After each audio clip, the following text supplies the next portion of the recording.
কলকাতাৰ এটা কোম্পানীক দক্ষিণ কামৰূপ একমাত্ৰ আৰ্দ্ৰভূমি দৰাবিলো গোচৰ নিয়া পথাৰ গোটাবলৈ উঠি পৰি লাগিছে চৰকাৰ।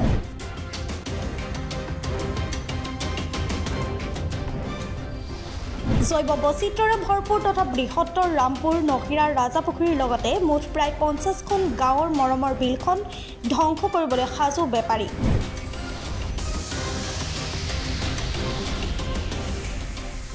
হয়, দক্ষিণ কামৰূপৰ পলাশবাৰীৰ ৰাজাচক্ৰৰ ৰামপুৰ মৌজাৰ অন্তৰ্গত প্ৰাকৃতিক সৌন্দৰ্যৰে ভৰপূৰ দৰাবিলৰ 150 বিঘা ভূমি কলকাতাৰ AIDC লিমিটেড প্ৰদান কৰিবলৈ ওলাই উন্নয়নৰ ঢাকঢোল বজোৱা বিজেপি নেতৃত্বাধীন চৰকাৰে।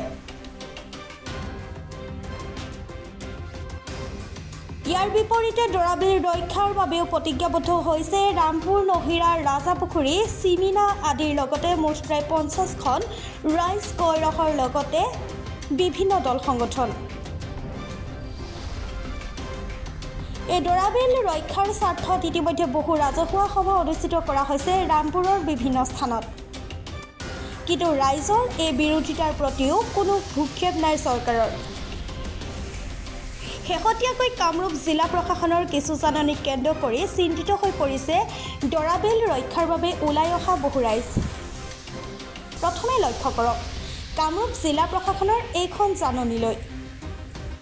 এই জাননীখন 14/5/25 তাৰিখৰ যদিও 20/5/2025 তাৰিখে সন্ধিয়াৰ ভাগতহে গাঁওবুঢ়াই অৰ্পণ কৰিছে ৰামপুৰ মহথলী সুঁৱৰি উৎসৱ উদযাপন সমিতিক।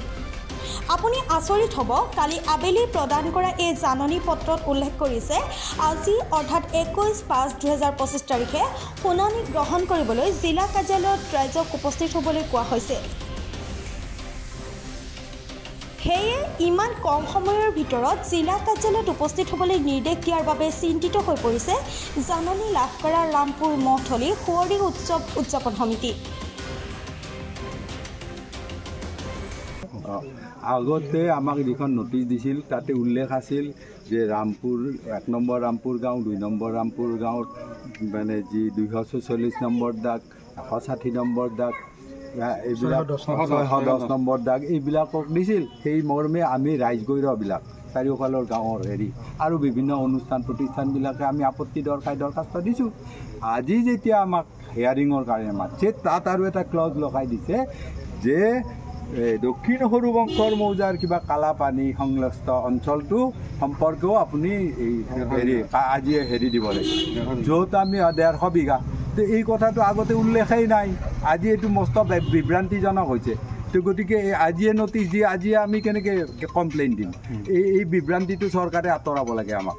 2 নম্বৰ কথা। 3 নম্বৰ কথা, আমি জানা মতে যিটো এনভাইৰনমেণ্ট মানে যিটো আইন আছে এছেচমেণ্ট ইম্পেক্ট আইন, তাৰ মতে আগতে এনভাইৰনমেণ্ট ইম্পেক্টটো কৰিব লাগে। তাৰ এটা ৰায় আহে বিজ্ঞানীসকল জড়িত হৈ পেলাই, তাৰ ভিত্তিত লোকশুনানি হয়। তো উল্টা কৰিছে, এইটোতো আইনী যি পদ্ধতি তাক ফ'ল' আপ কৰা নাই, এইটোতো আমাৰ দুৰ্ঘৰ আপত্তি আছে। গতিকে এইটো আইনী আইনসন্মত পদ্ধতিতে হ'ব লাগে এইটো দুদিন হওক, ইমান কথা নাই।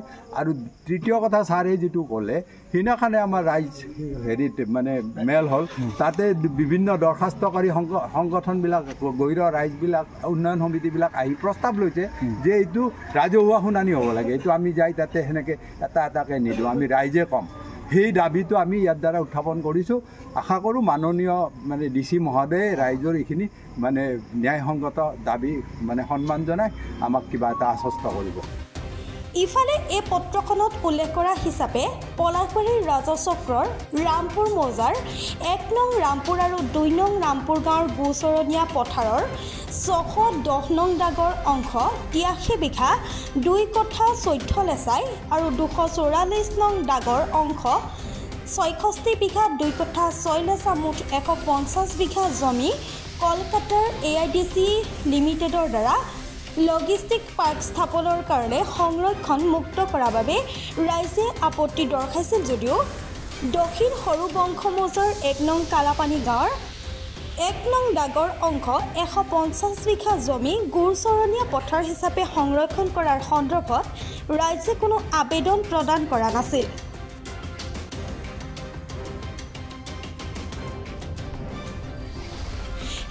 এই জাননীয়ে ৰাজ্যক বিভ্ৰান্তি কৰাৰ চেষ্টা কৰা বুলি বৰ্তমান প্ৰশ্ন উত্থাপন হৈছে।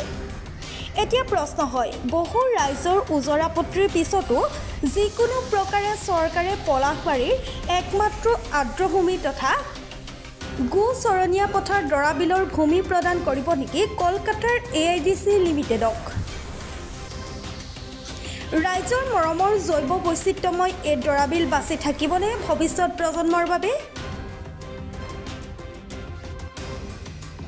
নটিফিকেশ্যন সম্পৰ্কত আমাৰ কনফিউজন মানে বৰ ডাঙৰ কথা। আমি নটিফিকেশ্যন গাঁওবুঢ়াই দি গ'ল এতিয়া, আৰু গাঁওবুঢ়াজনে কৈছে যে তেওঁক দি গৈছে দুপৰীয়া। এতিয়া গধূলি পোৱা নটিফিকেশ্যন এখনৰ উত্তৰ দিবলৈ ৰাতিপুৱা আমি কেনেকৈ যাব পাৰিম বা কাৰ কি অসুবিধা আছে সেইটোতো জনা নাযায়। গতিকে আমাক আগ ধৰি চৰকাৰে জনাব লাগিছিল অন্ততঃ 2 দিন আগতে, কিন্তু সেইটো কৰা হোৱা নাই। যে এনেকুৱা সময়ত নটিফিকেশ্যন হৈছে যাতে আমি যাব নোৱাৰোঁ, সেয়ে আমাৰ ঘোৰ আপত্তি। গতিকে এই ক্ষেত্ৰত আমাৰ ৰাজহুৱা প্ৰস্তাৱ আছে, আৰু ৰাজহুৱা প্ৰস্তাৱ কৰ্মে আমি প্ৰস্তাৱ লৈছোঁ যে যিহেতু ইয়াত এনভাইৰনমেণ্ট এছেছমেণ্ট হোৱাই নাই, এনভাইৰনমেণ্ট এছেছমেণ্ট নোহোৱাকৈ আমাক সাক্ষ্য দিব মাতিছে, সেইটোতো আইন বিৰুদ্ধ কথা। আৰু এই আইন বিৰুদ্ধ কথা এটাৰ আমাৰ মাত মাতাৰ নিশ্চয় অধিকাৰ আছে। আগে তেওঁলোকে ৰাইজমেল পাতক, ৰাইজক মাতক, শুনানি লওক, তাৰপিছত ব্যৱস্থাবিলাক কৰি থাকক। আমাৰ একো আপত্তি কৰিবলগীয়া নাই।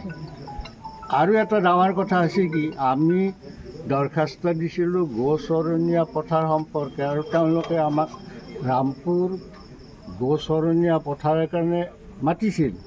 কিন্তু আজি চিঠিখনত গম পালোঁ যে গোচৰণীয়া পথাৰে নহয়, আৰু কোনোবা কালাপানী ৰিজাৰ্ভৰ মাটিও 150 বিঘা মাটি, সেই শুনানিটো আমাৰ লগত সংলগ্ন কৰি দিছে।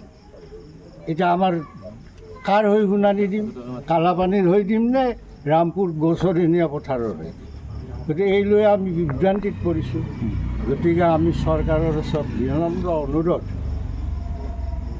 আগে ৰাজহুৱা শুনানি হওক, তাৰপিছত চৰকাৰে যি সিদ্ধান্ত লয় আমি তাৰ পক্ষে বা সপক্ষে ব্যৱস্থাটো কৰিম। নিউজ 6 ৰিপৰ্ট, প্ৰাতঃ টাইম ডিজিটেল।